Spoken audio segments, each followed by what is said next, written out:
One last command to talk about in this section. Well, I don't know if it's last. Depends, I guess, what order you view them in. Anyway, we need to talk about the grep command. Grep is GNU is what the G stands for. The REP stands for regular or expressions.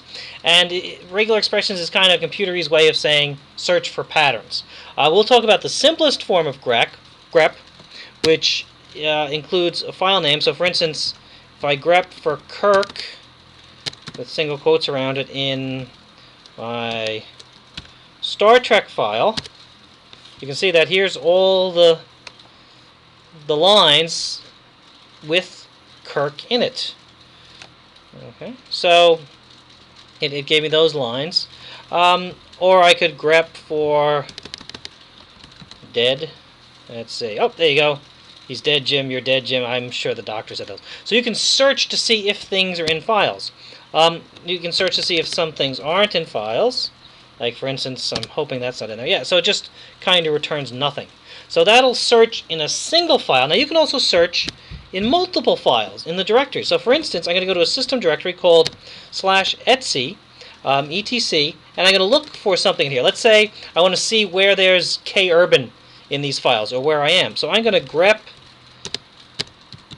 kurban star in all the files, and yeek, there was a bunch of them there. But there's some permission denied. But you see here in the PISSWD file, right? There's a kurban. In the group backup file, there's a kurban. There's this big long line, which is probably going to fill up the whole memory bank.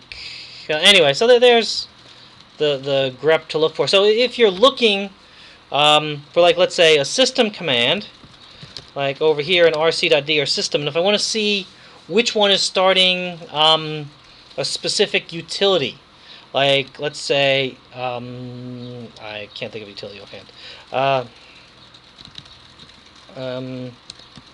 PHP, right? We can see, well, there was none that actually starts PHP directly. And some of them, all the ones I could think of are like MySQL, stuff like that. But if you're looking for a specific, let's say, file to start off with, or see which of these startup scripts is going to do that, you would use that form of grep to search for things. There are other forms of grep which we'll talk about later on in the semester, but that's the most useful spot right now.